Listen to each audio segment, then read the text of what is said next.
do this. Okay. All right. Then let me just reread what you wrote. You play main support, positioning, autopilot. Or how about instead of me reading it again, how about you just maybe sum up a little bit of what you want to work on? Like, what is the goal of the session for you? Like, what would we be like? What result do we need to achieve that you say, yeah, this session was fine? So I've always been a bit of a Lucio one trick, and now like Mercy Brig is a lot more common, especially with our team. We play a lot of ball comps. So I'm not 100% comfortable on them, even if I've put a lot of hours into Mercy. But then the exact problem is because I've put a lot of hours into Mercy, the kind of in comp or whatever, I autopilot it a bit, and I've had both my flex DPS and my flex support at times complain about me for not like peeling or pocketing them good enough. So Okay. like maybe like beam priority at times from situation to situation would be good. And as Brig, well, it's relatively new to me just to play like a very peeling Brig, and I find it tough sometimes if we have a Zen. And I also don't think I build ult fast. Like I don't go aggressive when I could be because I don't really know when to. Stuff like that, I feel. Okay. So about the brick thing, I guess we just watch some games and see, or like some fights, and see like, if there's something we can maybe like talk about more, like when you go aggressive, when you go defensive, and all those things. And with Mercy, you said that you already have the feedback and you also already put some hours in. Like, do you know why you're not quote unquote peeling good enough or pocket good enough? Like, do you know what you do wrong, or like what are you looking for a kind of mechanical thing of you just have to stay there instead of there, or is it more like how, like, yeah, what exactly do you want me to help, or like what do you exactly would like me to help you with on the Yeah, I Mercy? mean Mercy positioning definitely plays a role into it because then, if I am with a Pharah and a Zen, I have to position in a way that I can obviously pocket the Pharah, but then always go back to my Zen if he needs it. I'm not sure I do that all the time. Mm-hmm. Okay. Like one game, I don't think we have the codes for it anymore because it was an old patch. But like we were up against like a really high SR diva, and she was able to just chase me down and kill me a lot. And you don't know what you could have done better there in this situation. I looked at it and it felt really rough because I was definitely with my team during those times. So I'm not even sure if it was on me. I probably could have moved like better, but yeah. Mm-hmm. But those VODs are lost, I think, because of Okay. patch. Yeah. All right. Then yeah, what do you want to start with the Mercy, like with the Numbani one or with the Nepal one then? Yeah, we can start with the Numbani. All right.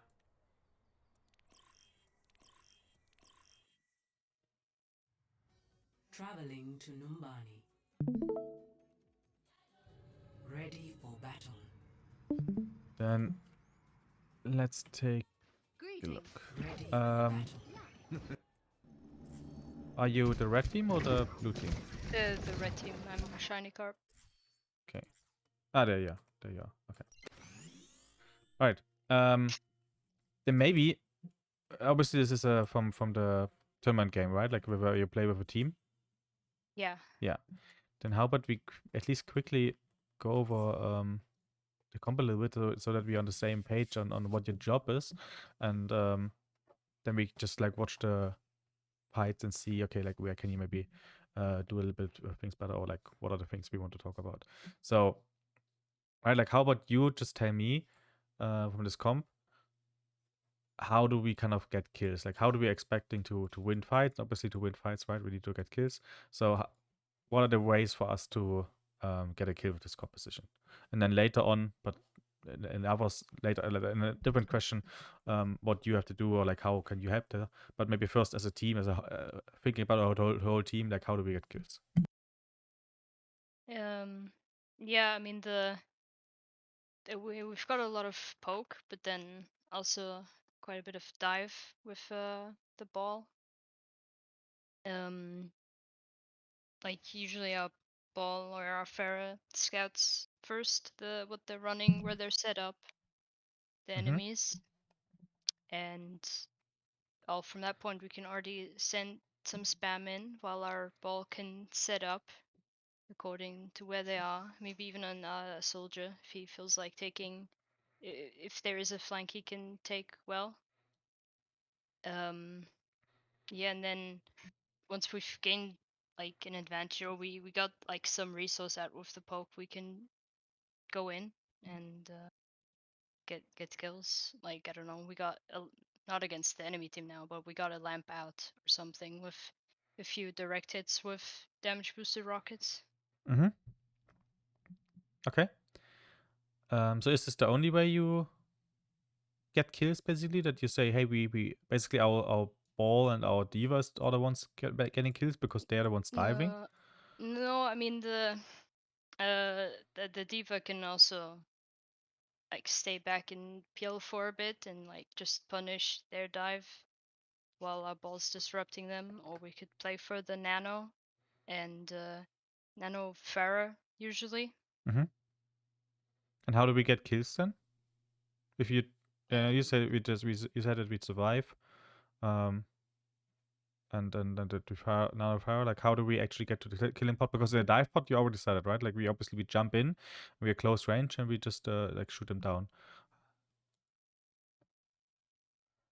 Yeah, I mean for the poke you can always get lucky picks, or with the with we nano Pharah we ideally want our ball in as well, and maybe a diva like dead to matrix a Pharah or something, or also going in depending on what the enemies have.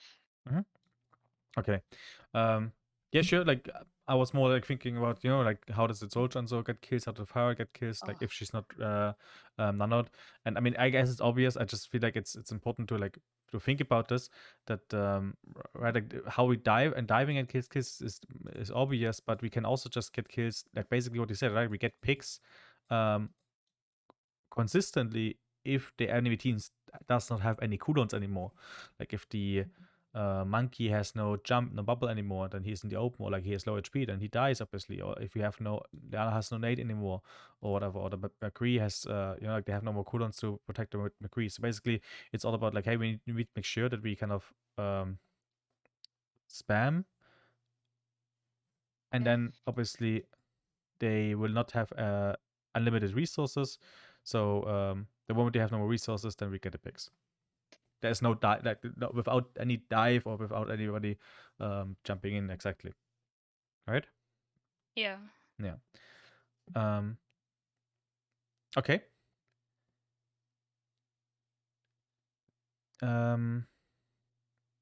This makes sense. I think this is also like obviously, yeah, it's I think I would definitely agree with this.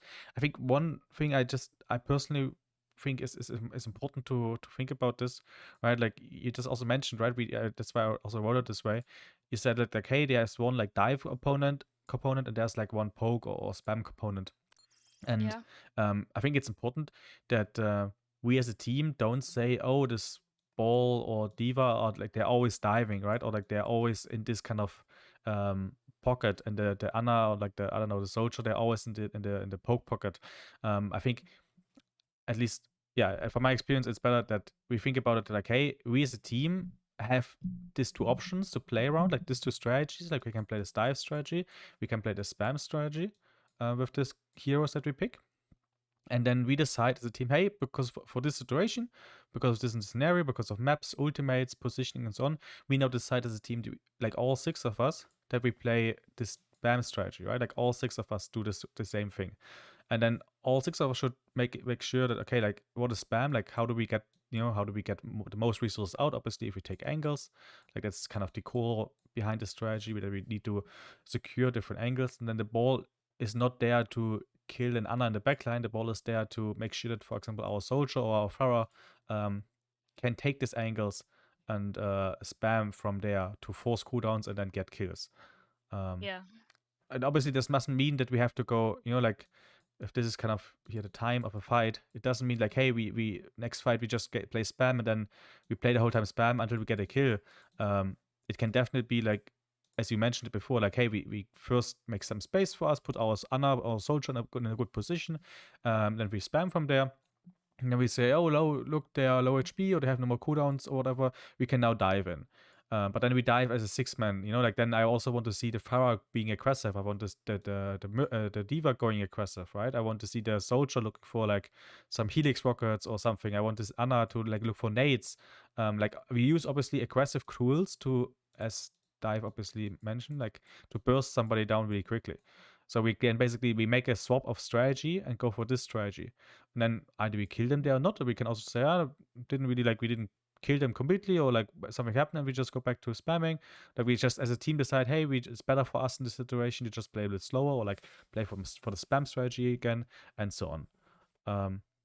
Right. So I think it's like the most important thing from all what I want to say is just that always we have like all 6 men, all 6 players have to be on the same mindset of what do we want to accomplish right now. Because depending on this, obviously, we also have different jobs. For example, you as a Mercy, right? Like you can, let's maybe like talk about this real quick. Like what's your job if you want to, spam, if you want to go for the spam strategy? Yeah, I mean, the probably just gonna be pocketing the Pharah. So she can get the damage boosted rockets in. For sure. Like so maybe like like let's maybe ask differently before. If we're playing the spam and I just said it, I hope it's logical for you that spam means that we take different angles. Yeah. And so who are the characters that we play around? Like who are the ones that we give the resource to, that we support if you're playing the spam strategy? Our Pharah soldier. So like our main 2 people who can spam a bit.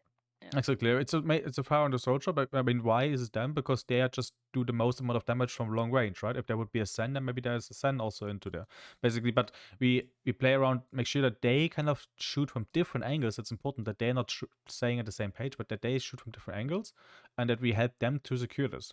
And then obviously what you say as a Mercy, you obviously are a really good couple with the Pharah. It's just naturally a really good synergy, and you most likely want to support them. How can the soldier get supported? Maybe the Ana can go with him, and make sure that that he also has like to get a resource in there. And then hey, look, they have a McCree. Then maybe okay, if the McCree is focusing on the Pharah, then maybe the D.Va can like try to annoy him a little bit more, make some space or stuff like this, or the D.Va plays a little bit more close to the Pharah, taking care of the Echo, or the D.Va maybe plays with the soldier to support him there, depending on how it works. But what is important is obviously like these are the keywords that we play around. And there's a Mercy, and I guess it's mostly that you will go to Pharah. This also means, right, like we're not going for like diving or anything, or like we're not going for like close range damage. So it's more about surviving than necessarily like a trade. So obviously it means also what you mentioned before, right? If they attack the Ana or something, that obviously, yeah, sure, you need to be able to peel for them. Okay. And then if we're diving, what is then your job? Well, I still mostly keep my beam on the Faradin, to be honest. If we had a monkey, I might be more willing to put my beam on him if the enemy team is stacked up, so he can cleave a lot and get ult really easily that way. Okay. Yep. Same question here. Like, who do we kind of play around when we go for the dive?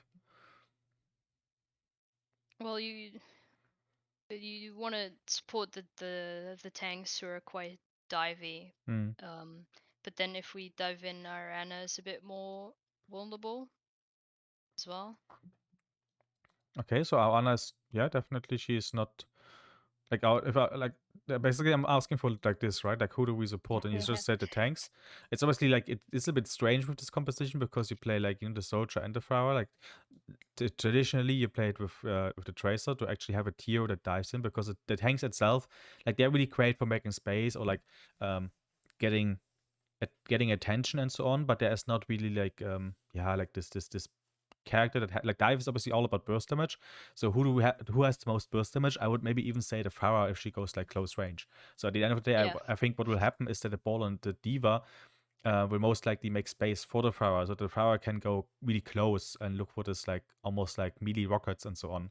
And that basically that means, okay, I guess as a diva I would 90% always just dive on the McCree. Doesn't matter what target we have, just to make sure that our Pharah can go close range and so on.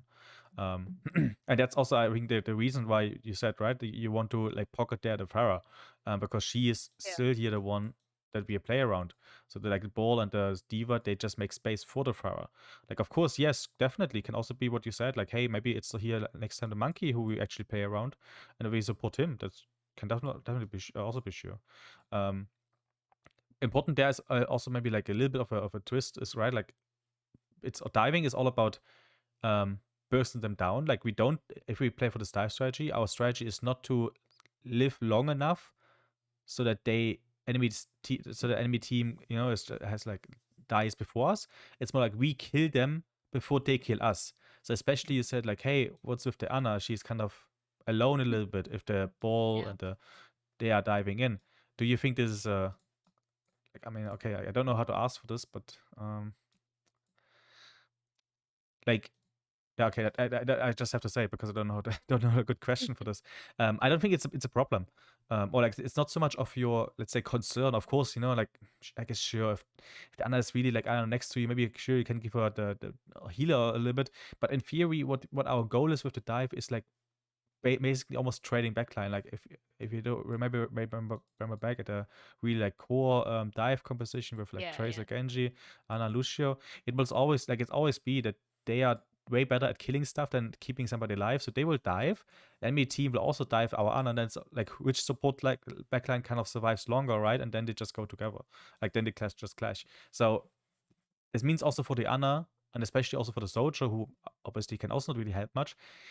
The moment we say, hey, we dive, they should look for a position where they are as safe as possible, but also have like an impact on the fight, like where the Ana can still maybe like look for a nice anti-nade, or like can still maybe heal the diva, heal the monk, heal the ball and so on. And also heal the Pharah. Sorry, I was a little bit distracted, but that's what I meant with the Mercy. When we go in, right, like we are more going for this like all in, let's kill thing. So to be honest, if the Pharah is like 150 HP, I would still, and I'm just saying this, I don't know what happens here, but I would still maybe even consider to just damage boost her, because it's so much more important that for this 3-4 rockets that she actually, like she uses E and goes like really close. It's like so much more important that for this like some rockets that she shoots there, that she has a damage boost rather than that she's always in 200 HP. That's why, especially you mentioned the nano. If the Pharah gets nanoed, it's like even better because then you can damage boost her and she doesn't even get so much damage. And normally, what also happens, especially or like at least when we played it in our team, the Ana was mostly also healing the Mercy, the Pharah. Then the Mercy was literally just damage boosting. Doesn't matter if the Pharah gets damage, because it is just at the end of the day, it is just like 4 rockets that she shoots in this close range, or like 4-5. It's not like 20 or so. And obviously, then we have also the diva who transmits. We have the ball who kind of distracts as much as possible. Obviously, if the Pharah is almost dying, I mean, of course, yeah, she heal, of course, no question, right? But the ideas of this, it doesn't have to be always like 200 HP Pharah, especially if she's nanoed, because then she effectively has like 400 HP. You can, if just 50% damage reduced, it's basically 400 HP. So, yeah. Okay, great. Or like 300 HP? Should be. Never mind. But yeah, okay, perfect. Any questions about this, what we talked about so far?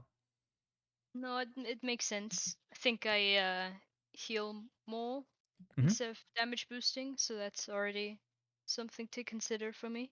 Okay, then how about we like go away a little bit from the theory about this and actually kind of see on what is happening, and Yeah. maybe we can like also then go a little bit away or like focus or talk about in a second about what you meant with like auto-focusing and what maybe are some techniques to think about when it comes to this topic of autopilot and so on. So let's just maybe like watch 1 or 2 fights and just just basically just see, okay, like are we doing the things that we just talked about, and yeah, then we can keep going from there. Oh, a bit fast.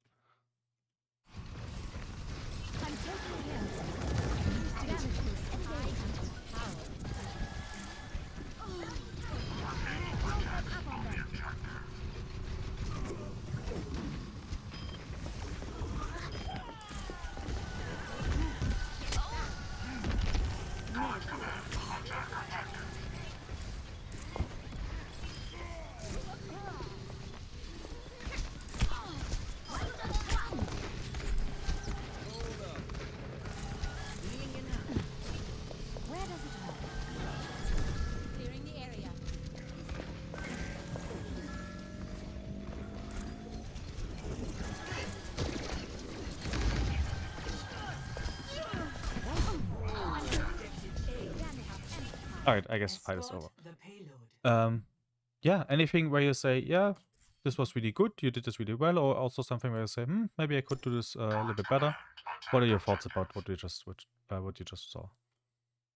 Well, I think for most of that time I was capping the point. Like for a bit, I was also like alone on point, which I don't think it should be me on point there. It should probably be still with the Pharaoh because they're chasing someone, I think, in the backline.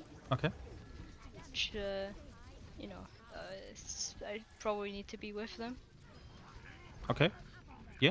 I completely agree. Definitely doesn't have to be shouldn't be the Mercy definitely on point. I guess you can maybe argue we don't need the kind of better Farah, like the boosted Farah for this, but sure, like why not just putting the ball on point and make sure that you support the hero, so I'm completely with you. Here I'm quite in the open for a while. And what's like, yeah, I agree, but it's stupid 20 seconds. Why is this like obviously why is this a problem? Yeah, it's obvious, but how can you maybe like what can you do better then? You say you're in the open here for a little bit. I can just like land on that high ground instead of this one here? Instead of just forcing point as a Mercy, which it's not my job. Yeah. I guess you also thought about it. The fights maybe already lost, won and so on, so it doesn't matter. But yeah, for sure. Okay. Then because you already said it, I also don't want to go into this so much. Maybe like one moment here regarding this because you mentioned it. Obviously, right? Like the Mercy, like you don't have to aim as Mercy, so it's like it's not like the most mechanically when it comes to the like especially the aiming like non-mechanical intensive hero, but obviously the movement is kind of where the Mercy shines, and basically you can also difference between like good Mercies and bad Mercies. And so yeah, you wanted to say something? Yeah. Don't know. I feel like my movement is quite weak and predictable. Though I don't really see myself from third person, but that's what it feels like to me. So you mean like third person? Isn't third person this? Right. Yeah, like from an enemy McCree, for example. Okay. Yeah. Okay. It's predictable, and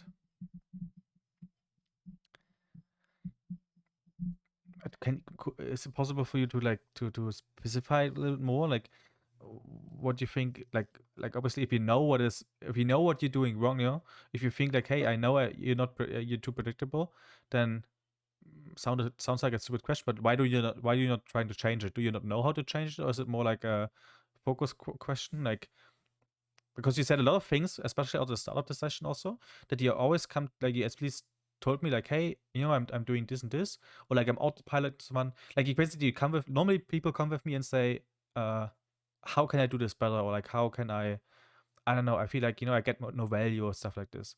But like you come to me and say, I do this wrong, where I can obviously just agree. Yeah.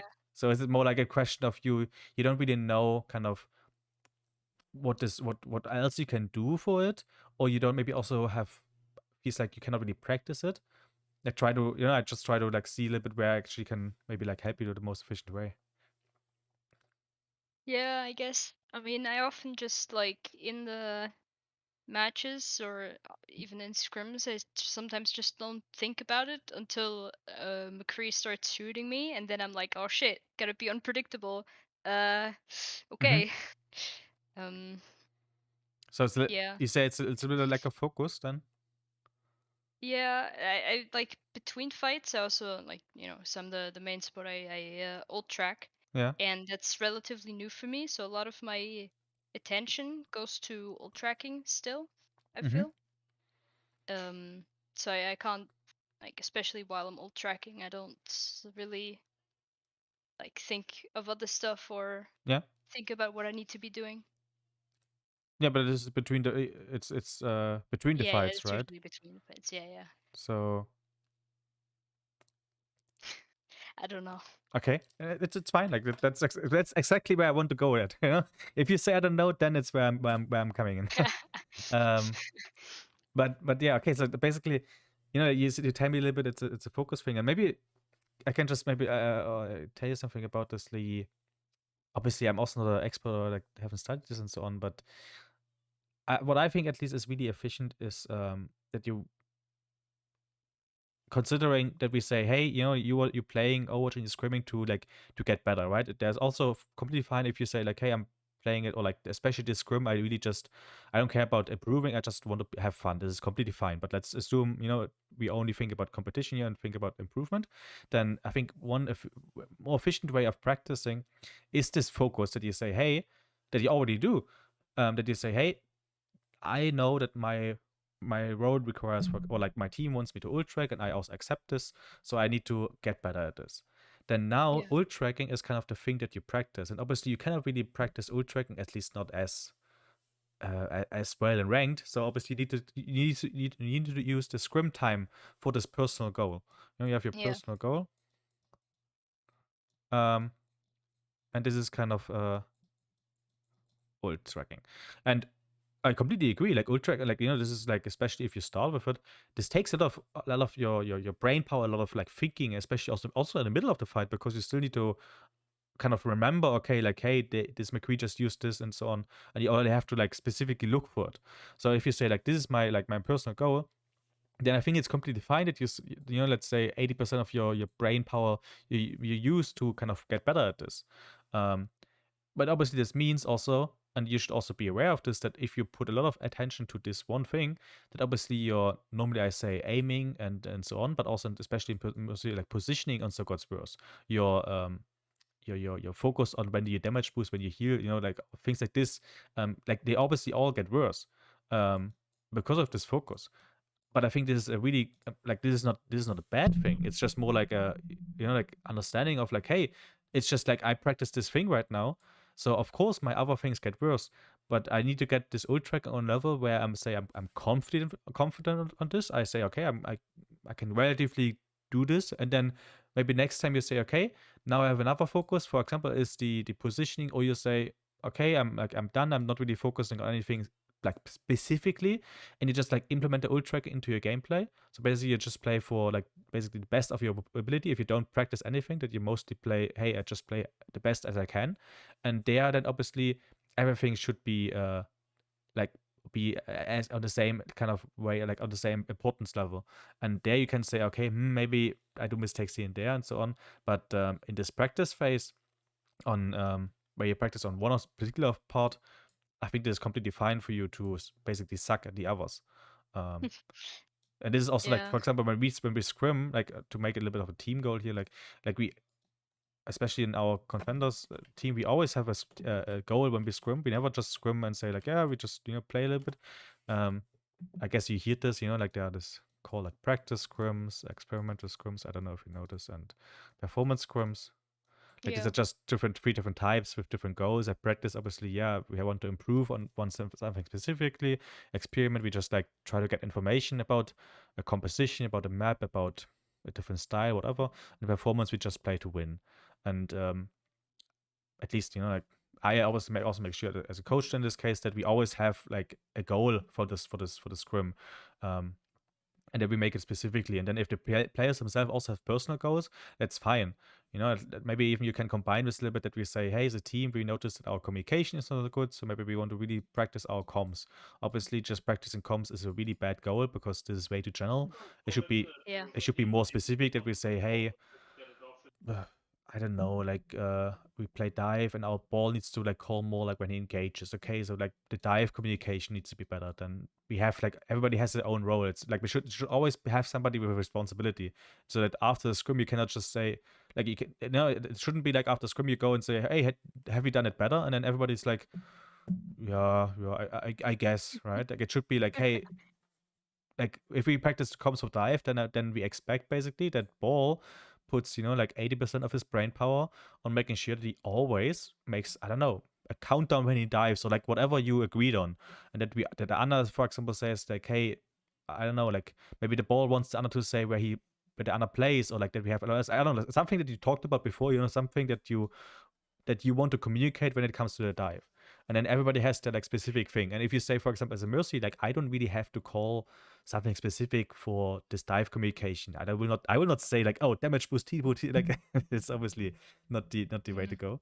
So you can say, yeah, I'm maybe a little bit outside, and that's I would just say for me, hey, I would just maybe then focus more on my personal goal and say, hey, ult tracking is, for example, on my list of things I need to improve at. And you say, hey, this is a little bit my thing. And I'm of course not saying, yeah, now you fly into every McCree and so on, and you say it's fine. No, of course not. But it is a little bit more like, yeah, they have like this focus, and I have, for example, this focus. And then maybe next time we say, hey, you know what, as a team, we want like the ult tracking to be really good, and this is our main focus. And obviously that we, not only you, that we also help her, especially so that, for example, I don't know, we always say, like our counterparts, ults and whatever, so to support you, especially if you're starting or whatever, then obviously, yeah, sure. I guess there's not so much of a personal goal when you play Brig. You shouldn't maybe focus on your, I don't know, cooldown usage and so on, and focus on the ult tracking, especially if you're new on the ult tracking. So let's say, hey, not so much personal goal. I'm focusing mostly on this team goal for now and have like there my practice. But basically, the whole thing I want to just tell you with this whole kind of example here is, don't feel bad if you kind of suck in the scrim once, or like you position yourself really badly. If your focus was somewhere else. Now, obviously, if this keeps continuing, then it's just what I would just do. I would add it on the list. You know, like maybe you have a list, like, or what I would generally say, if you really want to like actively get better, then I would recommend to you make maybe a little bit of a list of what you have to improve on with each hero, and say, yeah, okay, positioning and mercy is definitely one thing I need to like separately do. And then there's always kind of this 2-3 steps. It always kind of starts with, okay, we first need to get maybe some infos, like informations, like how do I have to do it, you know? And for example, you can watch Overwatch League scrims, you can talk to a coach, you can talk to somebody else who has some infos, or you just think about it your own and make sure like, hey, okay, I know how to, like, I know what's kind of a good way of being, like what a good position is, and like how I have to do things and so on. And then the second thing is you just like practice it. You know, then we come into this, you go into scrims, you go into ranked. I guess positioning would be something maybe you can practice in ranked.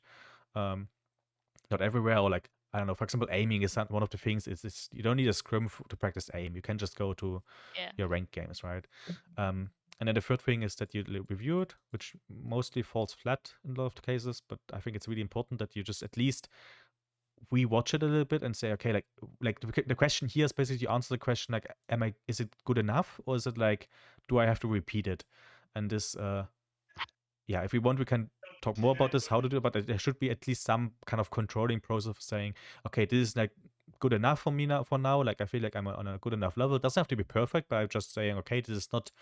I'm not dying to every McCree out there anymore, so I'm fine with it now. I can work on other things.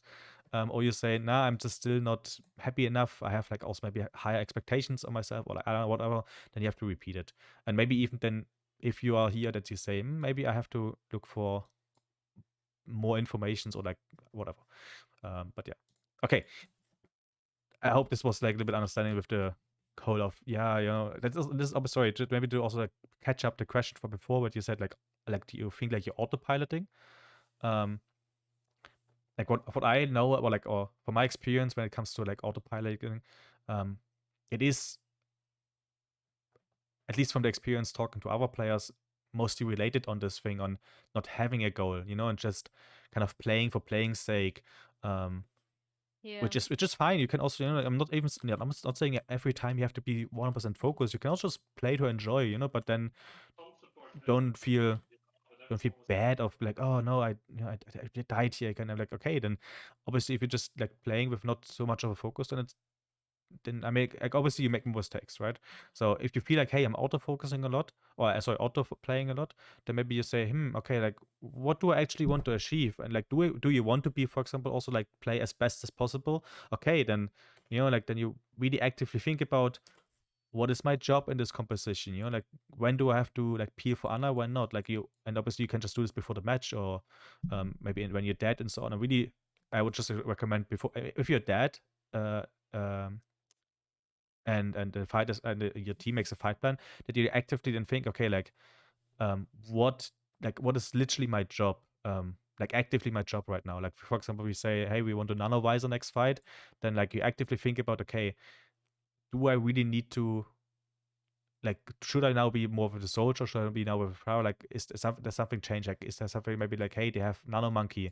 Okay, do I now like actively change the way I'm playing to like maybe be there ready to peel for the Ana, or things like this? Like basically what I'm trying to say is to get out of this autopilot mode that you just when you're dead or like between the fights, that you actively think about, okay, what is the next thing I want to do? So that you have a clear kind of objective you work against. So it's not like, like you come out of spawn and you say like, yeah, okay, we have this and this plan. Okay, I always go to Farah and pocket her, and like it's just what I do, and I just think, which can be fine, can be the best solution, right?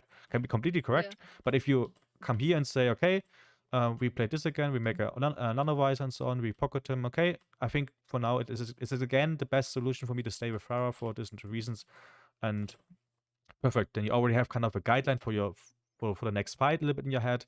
And obviously, sure, you have to, I mean, of course you have to react on things and so on, but this guideline helps you to, like, to also rethink things and kind of get away from this autopilot mode, because at some point there will maybe something happen and saying, they would switch into the widow or whatever, so I don't know, I have to play really like strongly differently, or like maybe even I want to swap to a different hero because of certain stuff, instead of autopiloting, always showing mercy and always pocketing. Does it make sense? Yeah, it does. Yeah. It's fair enough. Okay. Great. So like the presentation's over. I hope this was still like helpful. This is some thoughts collected into this. Okay. So then, yeah, okay, perfect. Then I would just also like keep it here. Then how would we just watch a little bit more some of your gameplay, and maybe we can also find some other like mechanical things we can do better, and then we just swap to the Brig and see what we can do there. So was there something? Yeah, like exactly. That was something I wanted to say. For example, like you shift any second. I don't like this shift. Yeah, this shift here. You don't really know what's going on here, right? There's like a McCree, there's an Anna, and so on. Like this kind of shifts. I'm also not super sure what the technique is, like how exactly you have to do it. Yeah, I'm not a top 500 Mercy. I guess you have to watch a YouTube video how to do it, but I just know that there's definitely a technique that you can stay behind here. Like you shift towards it, you fly up here. But obviously, like and this is something you can really see really well on like Overwatch League Mercy players, that they have this technique. They will never kind of go out in the open. They will always kind of stay like this. Obviously, yeah, sure. I love it how you turn around and how you have a really good overview. This is like really, really good. You don't look all the time at power. I really like this. But still, like when it comes to movement, you need to make sure, okay, where's really the threat? And the threat is somewhere here, that you then position yourself like this. Especially thinking about that you're the most vulnerable after you use the shift. And you, generally speaking, always want to use abilities, cooldowns, to get out of a dangerous situation, not into one. like I always like to compare it with a Zarya bubble. Like if the Zarya then uses a bubble, for example, like imagine you're playing Zarya and you now use bubble, your self bubble, and you walk into this area here where it's obviously a dangerous area, and now your self bubble kind of is gone because it expired or whatever. I mean, then this is really bad because you walked into this aggressive or like into this like dangerous area, and normally what you want is that you have now the bubble to get out, but if you used it already, then you're a little bit fucked, right? So the same thing as a Mercy, you want to best case scenario, always want to have the shift ready to get out of it, but in this particular situation, you kind of use it to get into it, and it doesn't hurt right now, or like you don't die, but in theory, if the echo maybe, I don't know, makes stickies on you or whatever, tries to kill you, if the McCree goes, if the Diva goes on you or whatever, then you obviously need the shift to go to the Mercy or whatever, to the Ana to survive. Yeah.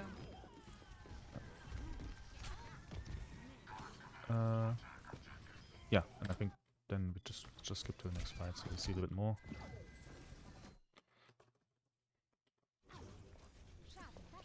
And obviously, right, if you have something you want to talk about or also your DC, always bring it up.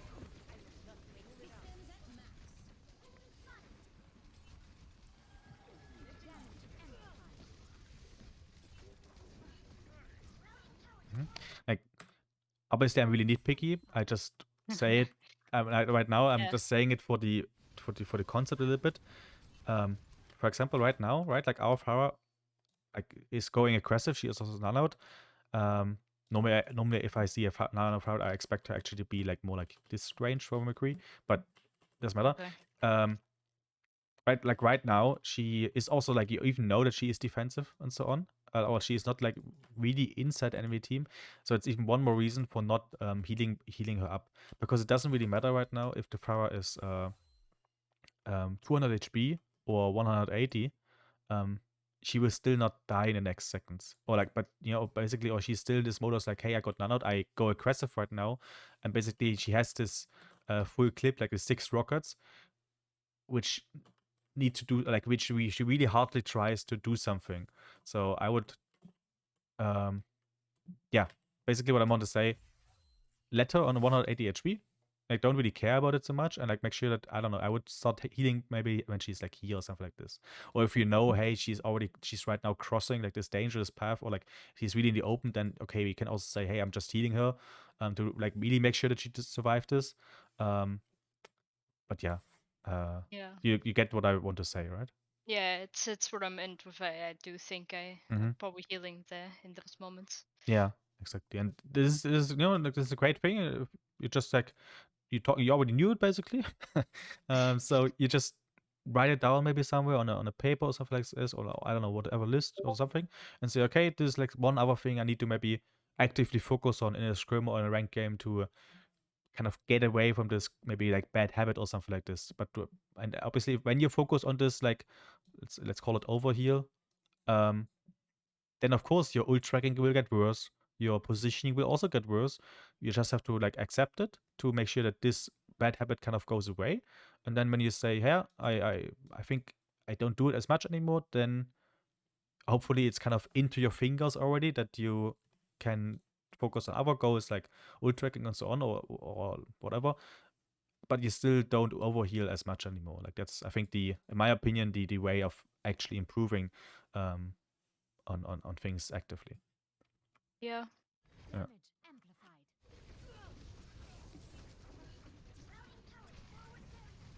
It's a little bit awkward position here.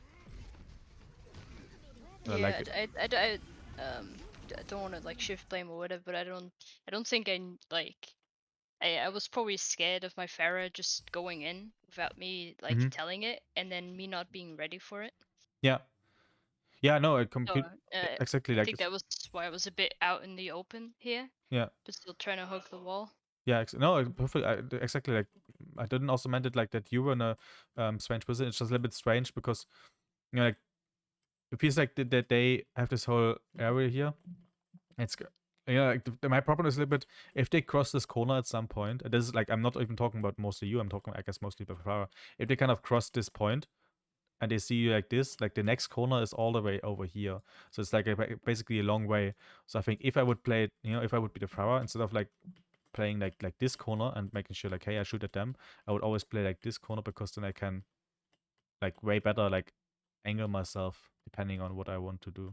Or like Adam maybe. Yeah. But yeah, obviously you as a Mercy you have to follow there. And I think it's also, I mean, sure, like definitely, right? Like it's obviously the synergy, and I think this is kind of a risk that you take, which I think is also okay that you take it, because you are close to your team. You have like you have a path of retreating. Like you don't have to fly all the way to go here. Not like Farah, who is kind of slow in this case, but she doesn't have to E. You can just shift to immediately to the soldier and then, I don't know, hide here. So I think it is a calculated risk that you definitely can take in this situation.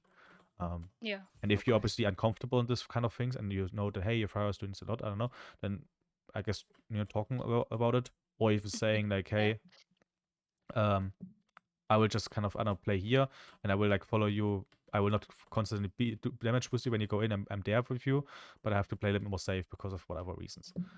Or you use Valkyries for these things.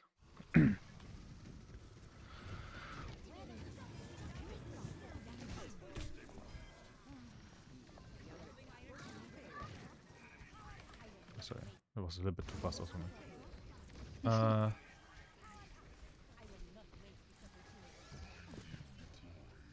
Yeah, like this, like this, for example, like it's basically what you mentioned with the overheal. It's just like how you did perfectly. You could also just go to the D.Va right now and heal her instead of damage boosting the Pharah. But no need, right? Because like the D.Va is kind of in a safe position. Even though she's low HP, she doesn't need it doesn't really matter if she's full HP or not. Because we obviously know there is nobody. So it's way more interesting that we damage boost the Pharah to maybe like get the last hit on the Echo or whatever. So I think this is exactly the right way. What you maybe what you didn't do as well before, you do it perfectly here. Let's see if they're... want to see the ulti made a little bit, and then we can swap to the Brig. Yeah. There was a pause here. That's why I dropped to the ground. Okay. Yeah. So this is a bit awkward because I'm the one who had to pause, so I couldn't like keep flying. Yeah. It is.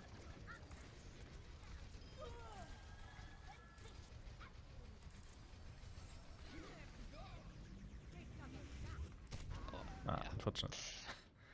Okay, fine. I don't know if there's like, if it's fine with you, I would just like swap to the Brig and see if we find also something there. Yeah, sure. Okay. Then with the Brig, you said that you feel like you don't really know when you can go aggressive. Or like, how did you say it before? Yeah, I'm not sure this map is like too representative of that. I die a lot on this map. So I think on like another map I go Brig. No, here I'm BAP, which is another whole topic because I only play BAP on that map, but it's fine. I'll just prefer the Brig for now. Yeah. Okay, then like normally, I would go about the combo again, but like, is it more an understanding problem that you feel like you don't really kind of know what your job is or when to do what thing? Or do you think it's more a mechanical problem that you don't really know like how you can perform your job the best? Or in which direction is kind of, do you think like the problem is? I don't know. Like I don't know when to go aggressive, and sometimes I feel like it's because I'm not like paying attention enough to who's died that fight, like of the enemy team, whatever. If is my Zen safe alone now? Can I like go more forward, or will he get jumped by a monkey in 2 seconds if I go forward? Basically. Okay. Yeah. Let's just maybe like watch it and we can see like. Yeah. From the just really quick, like from the just looking at what we play, especially with the Sombra Tracer right now, we're obviously playing like a full dive team. So our focus is actually not so much on the Zen in this case, because we just talked about it, right? Dive is all about burst damage. Zen is not the one who does a lot of burst damage, and he can help really good with the Discord, and it's really important. But it's more about like mostly like this two, and I guess also like I guess here like this 4. So we support them. So you basically what's your like and use a Brig. You can obviously not help our dive to be more effective. Obviously, you can always make sure that you armor pack them, especially the DPS when they go in, but also like the ball. And you would always have like 1 armor pack ready for your Sen in case. So you always just play with the 2 left. You can just throw them out. But yeah, basically you cannot actively help in the dive. But what you can do is you can actively help our Sen to do his job. And his job is basically just discording the target we dive on. Yeah. So because of you, he's able to do it. So basically, kind of the Sen control says a little bit, okay, like where he wants to go.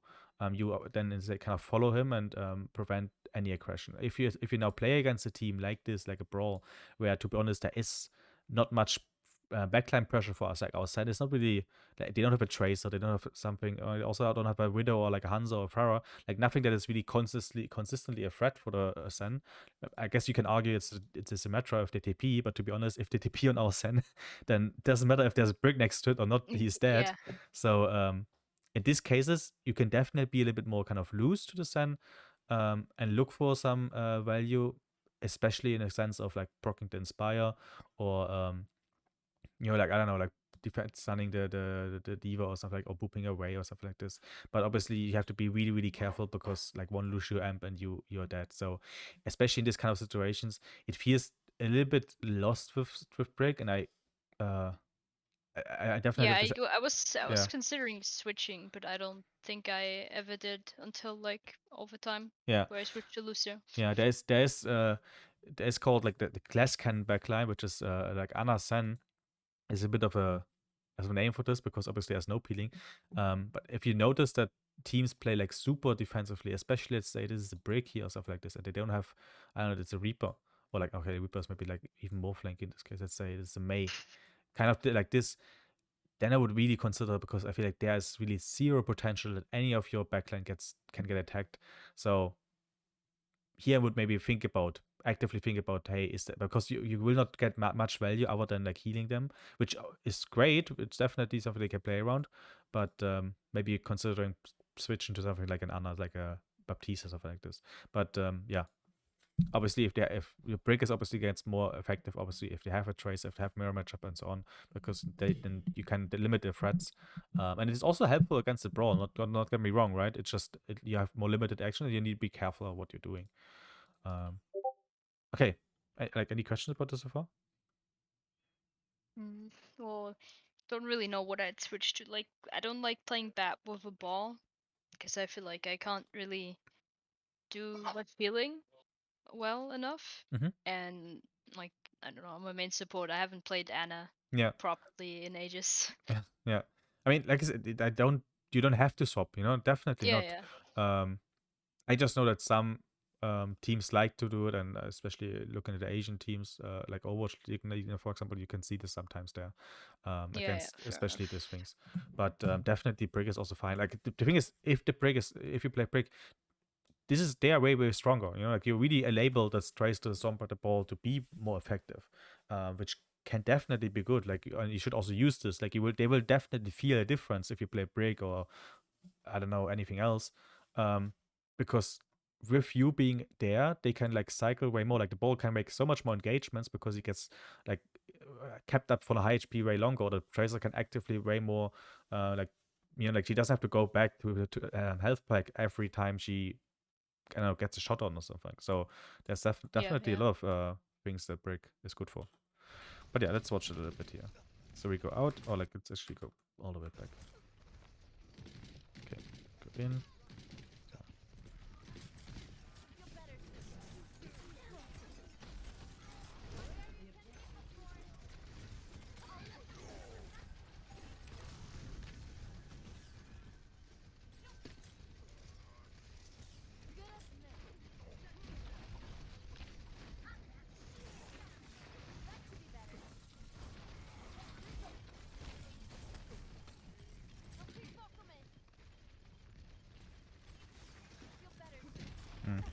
Have you played Reinhardt here and there a little bit at some points?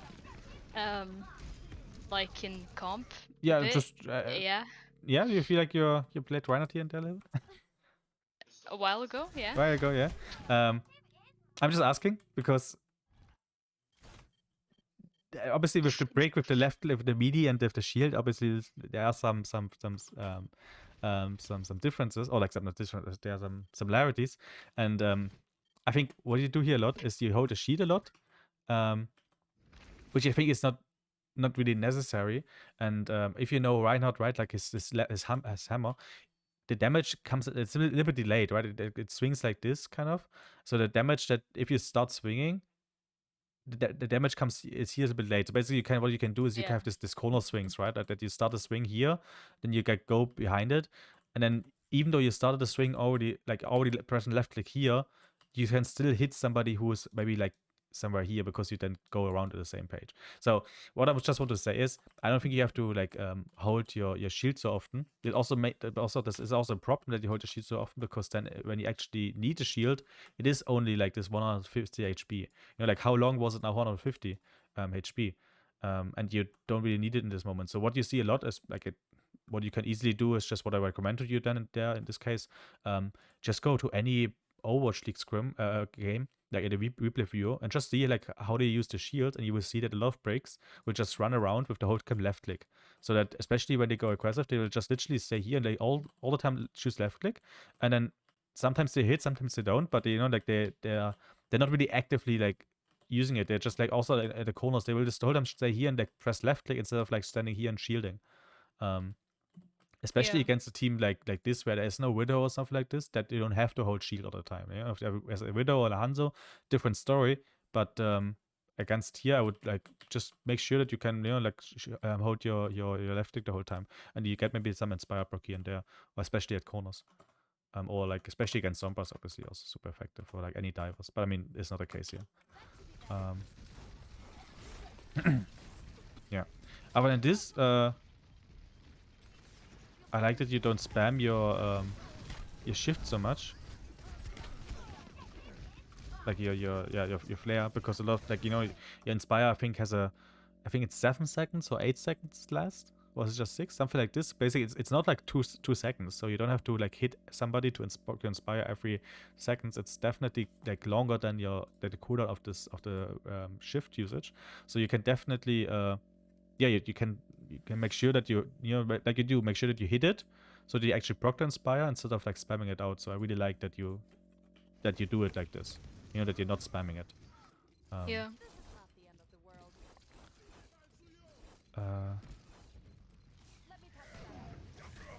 Nice.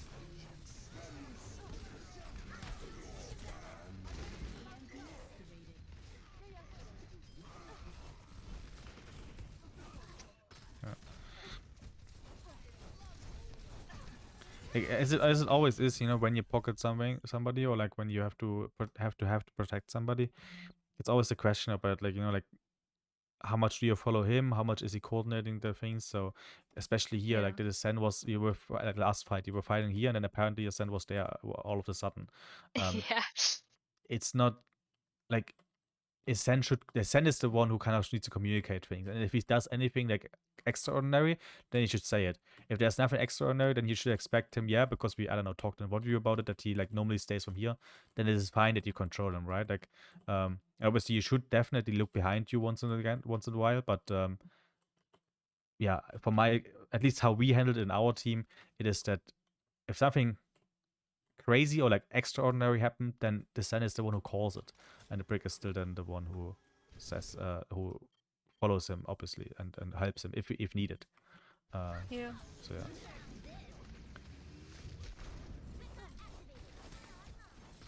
That's how to do much, because you obviously the team isn't really there, and you have to be careful. I think we're just stalling points. Yeah. I think. Exactly.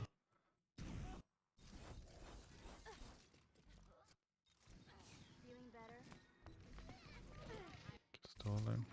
So now you won the fight. Okay, perfect.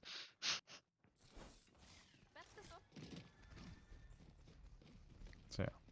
Obviously now you can hold shield, right? There's nobody in any way, but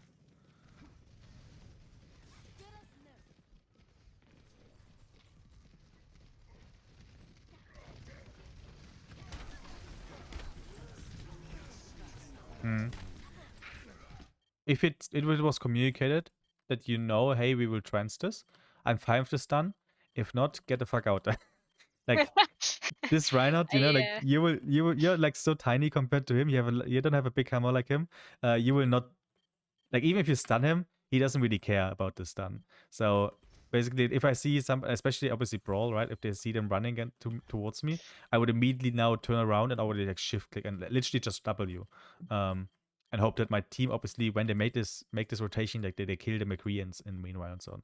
But yeah, like try to avoid stunning the Reinhardt, because then you're already too close. Like it's like stunning a Reinhardt and so on is really like last effort. Or if you say, hey, I can do it because we talked about, hey, we will trans this. So you're 100% sure, okay, I will get the healing, get the support, so I can actually do it Reinhardt. I mean, I'm pretty sure we said we trans, but I don't think that's the reason I did this. So Yeah. I think I just panicked because I missed one of my abilities, and then because I panicked, I missed both of them on the Rhine. So yeah, and also one thing, like, you know, when you're peeling for somebody, I mean, obviously, mostly, right? Like, I mean, we can both agree, right? It's not like you that is like, you're not so important from the damage wise as your Sen in this case. yeah, So it doesn't happen here because he transes, but generally speaking, if you start peeling for somebody, I would always try to heal first and then use abilities. So wait, let's wait. I think there's maybe like a different example next fight or something.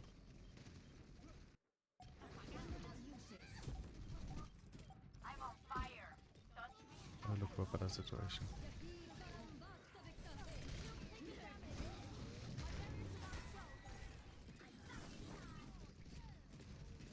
Okay, next fight.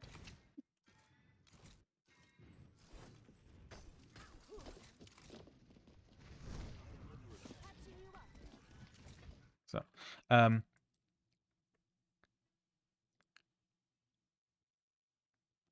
okay, what I would say about peeling, like the mechanical ability of peeling, my opinion.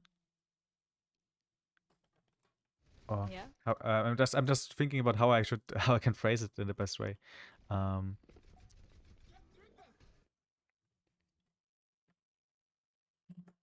Yeah, okay. I will just say it like this. I think if you want to protect somebody like a Sand, for example, obviously you need to know, first of all, like where the possible threats, and the possible threats are coming from here. So you obviously want to block, or like you want to make sure that he is not that he's safe against this direction. But you are not an Orisa, and you're also not a Ryan. You have a 250 HP shield, which can be broken easily. So it is in situations like this where they're far away, and you maybe can like block him a little bit. I'm completely fine with you going in front of him and shielding. But especially if you think about, like, I don't know, like it's open space or whatever, or like something like this here, and we play maybe also against something like a Sombra or so on, or like a Tracer. Normally what peeling means is that you always want to have your target in your line of sight. Think about maybe also like in a real world, right? Like the bodyguards. Like a bodyguard will most of the time, at least if you're alone, you will never stay in front of the person that you want to protect, because I mean, this person will see this. So if a threat is coming from this direction, he will most likely be able to react on this. So the same thing at the Sun. If he's standing here and he gets shot, it's like he will definitely go back behind this corner, right? It's like he can control like how much damage he gets because of this corner. It's not like your job to act as an Orisa and stay in front of him and be like, hey, I shield you now and you will never have to react on this anymore. It is more, especially if you play against, like, if you have something more pressure, something that's pressuring the stand a little bit more, like a Widow, like maybe like Trace or Sombra on the map. I think it's better if you stand, generally speaking, like in general, this is not the best example here, stay behind the targets that you want to peel. Make sure that you cover always like this area with your presence. That you say, I'm for example, I'm playing Brig, and I'm standing like this. I'm looking at Sen. I'm basically checking right now like this side. He's not watching this, so I'm looking this side. Or I'm checking like this side here a little bit and make sure that he's not getting attacked from there. This has two main advantages. And advantage number one, if he gets attacked or if something comes, like a trace from here or like something from here, you can always immediately pack him, and then afterwards you can like shield him. Like it's always this, like, imagine the tracer comes, or like, I will just go here. Like, imagine the Sen is in front of you. This is our Sen boy here. So, and he's like looking in this direction here. She's the diva. Now you see a tracer here, and she starts. She blinks there, and she starts firing at him. You can always start heal packing him, and then go in front of him and say, "No, you cannot do this because I have a shield," and block the damage. Right?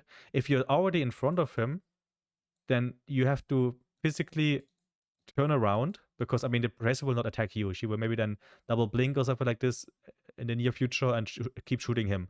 You have to turn around, pack him, and then turn around to the Tracer, and then she maybe is already gone, and then it's like confusion.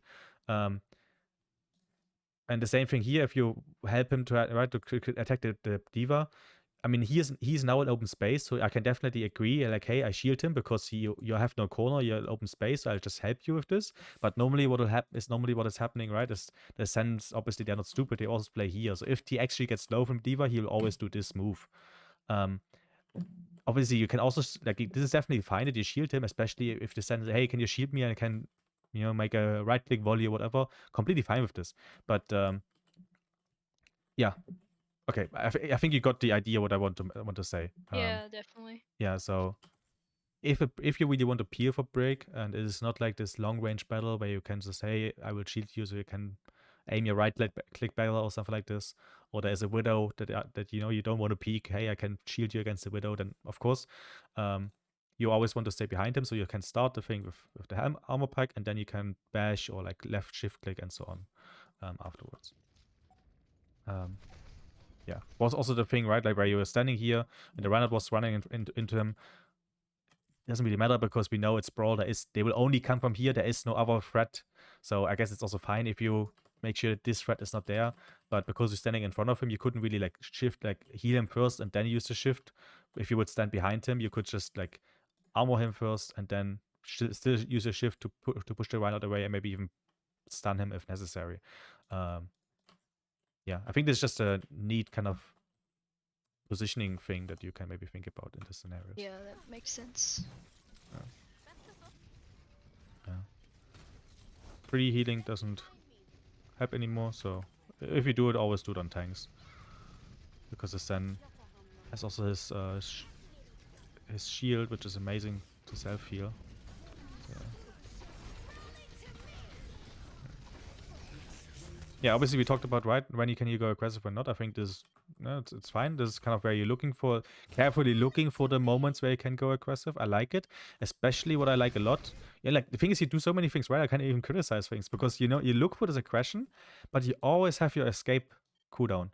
You always have your, hey, the runner turns at me, I'm gone. I'll just dash away and run, right?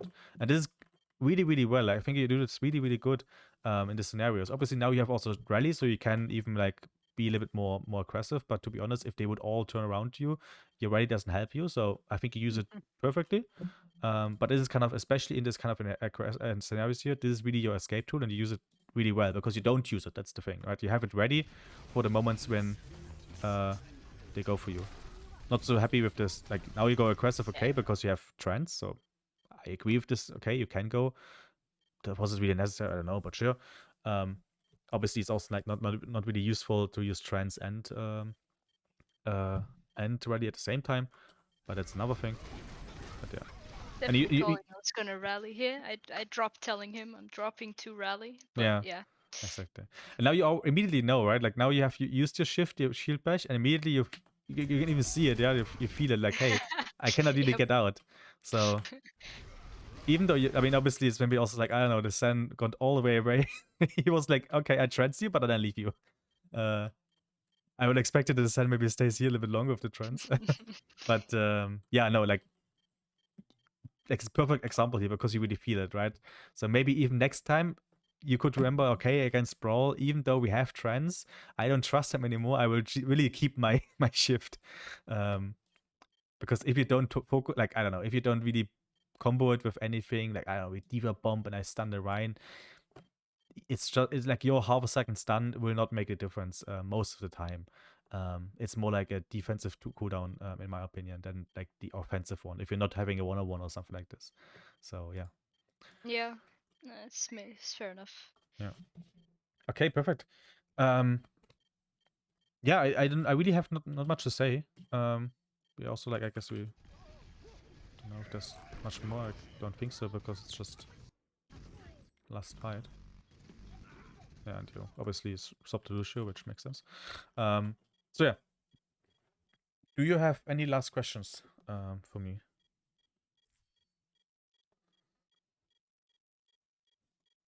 No, don't think so. Okay. Then yeah, I hope this was helpful for you. I hope you could take something away from it. We've talked about the mercy things, with the positioning, with the overhealing. We had the whole discussion about like autopilot, and maybe keeping a little bit of having a little bit of a goal to help you with this. Like every fight, every scrim maybe also. And then with the break, I think, like I said, I think a break, at least from what I saw right now, I feel like you did it really well, and hopefully I also told you what you do really well with the not using the shift cooldown, like the bash cooldown, that you don't spam the shift because you have inspire progress every 8 seconds, or like something like this. It's definitely a longer time than just 2 seconds, so you don't have to spam it all the time. Yeah. It's fine. You also don't spam your armor packs. You always, like, at least it felt like that you never always had like at least one ready. And yeah, and then obviously just this bodyguard thing, which, to be honest, against Brawl doesn't really matter so much. So that's why we couldn't really find an example. But maybe this is something you can think about when you play against more divey or like even some spammy things. And yeah, perfect. Okay, well, thank you. Yeah, no It was problem. helpful. Great. I'll That's nice to hear. try to implement them, I guess, one by one. Exactly. Yeah, one by one. Yeah. I think is important. And perfect. Then I will send you the recording so you can just rewatch it. And if you thank you. If you obviously want to do another session at some point, just I guess contact your friend. Or obviously, yeah, you can also contact me. But yeah, sure, right? You can just message me, and we'll figure something out. Okay, great. All right. Then have a good time. See you. You too. Bye bye.